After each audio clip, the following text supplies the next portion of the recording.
Fíjense, tomando como referencia la norma Covenin 1756-2001 de edificaciones sismo resistentes, una norma venezolana, vamos a explicar un poco todo lo concerniente a las irregularidades. En esta norma está bien explicado todo el procedimiento y luego más adelante también incluso se podrá hacer un comentario respecto a la AC7-2010. Tenemos que decir entonces que en primer lugar, como punto A, tenemos las irregularidades verticales. Dentro de ellas hay un listado muy claro de las mismas. Por ejemplo, el entrepiso blando.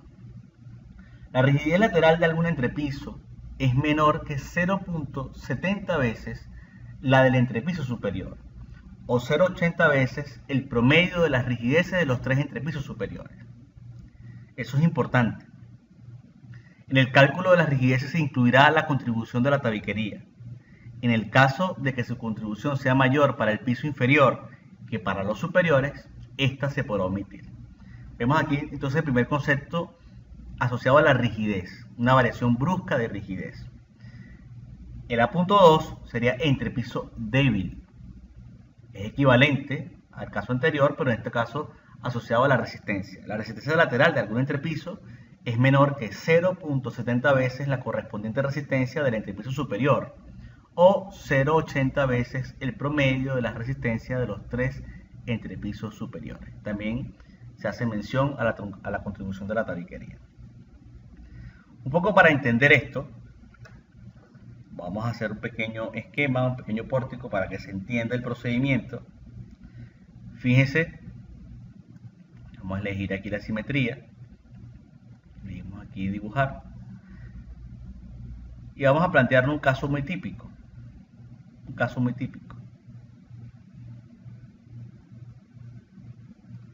Caso general. Bien, tendríamos entonces este pórtico que estoy dibujando.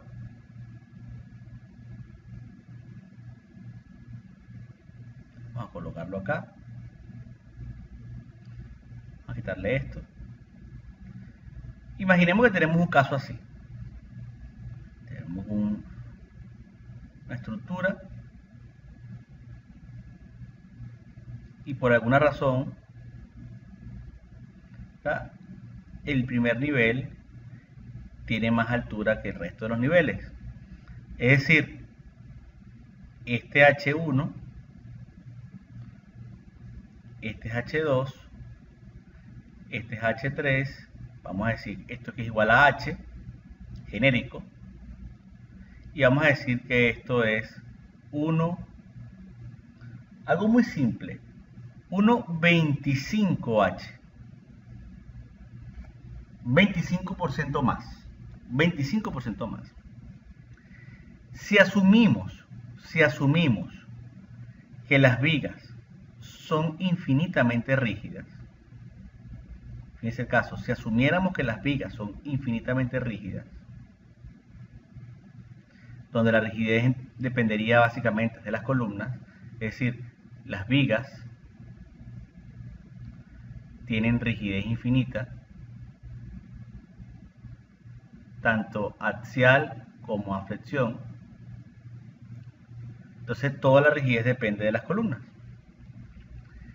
Sabemos entonces, por ejemplo, que la rigidez K1, K2 y K3, pudiéramos decir que K1, ¿verdad?, es 2 veces el K de las columnas, y que esto será 2 veces 12 E por I entre H1 al cubo. Y esto quedaría efectivamente 24 E por I, fíjense, entre 1,25H al cubo. Y habría que sacar 24 entre 1,25 al cubo. Y podemos hacer ese ejercicio bastante rápido. Si lo dividimos, Esto nos da 1.5, vamos a elevarlo, perdón, 1.25, vamos a elevarlo al cubo. Y lo dividimos 24 entre este valor. Esto nos da 12.288. Nos da 12.288 E por I H al cubo. ¿Qué pasa con K2? Que igualmente es 2 veces el K de las columnas, y que esto será 2 veces, y en este caso 12 E por I entre H al cubo. Entre H al cubo. Y que finalmente K2 será 24 E por I entre H al cubo.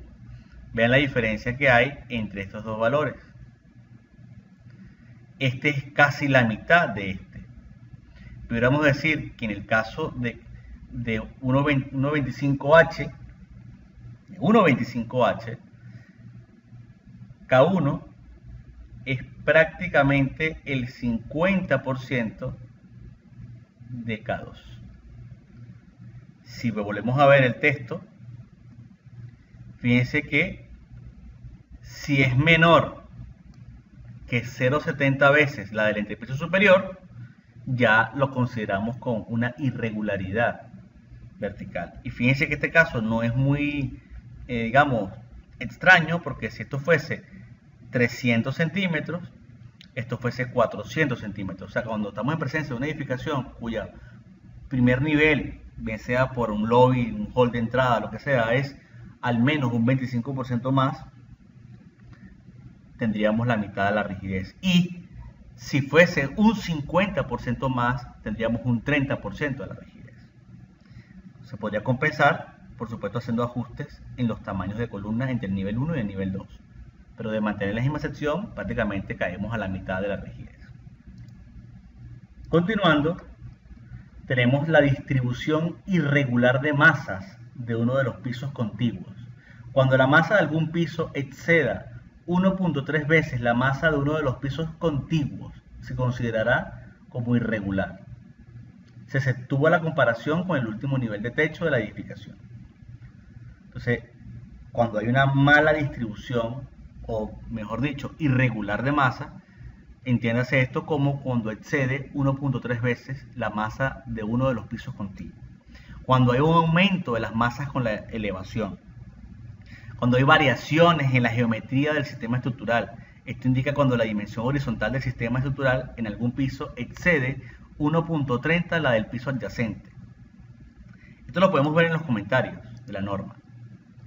Fíjense, por ejemplo, cuando uno de los pisos excede, vamos a ponerlo un poquito más, un 30% del, por así decirlo, del ancho o del área del piso anterior.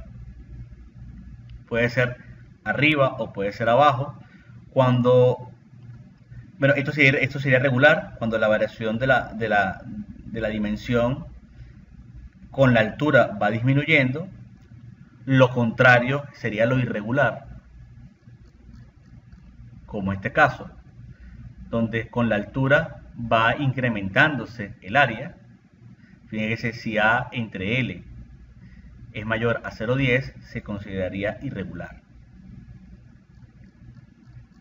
Y nos vamos viendo también distribuciones irregulares de masas o de rigideces. Fíjense, esto sería irregular, 1.5R, 1.3R, 1.2R de rigidez, y esta sería irregular cuando aquí de repente tenemos 1.8R y saltamos a R. O sea, este piso ya obligaría a una condición de irregularidad. Entonces aquí vemos en las imágenes algunos, digamos, parámetros para hacerlo un poco más explícito. Continuamos. Esbeltez excesiva. El cociente entre la altura de la edificación y la menor dimensión en planta de la estructura a nivel de la base exceda 4. Igualmente, cuando esta situación se presente en alguna porción significativa de la estructura. Discontinuidad en el plano del sistema resistente a cargas laterales, de acuerdo con alguno de los siguientes casos. Columnas o muros que no continúan al llegar a un nivel inferior distinto al nivel base. Lo veíamos acá. Una columna que llega a una viga y no sigue hasta el nivel base.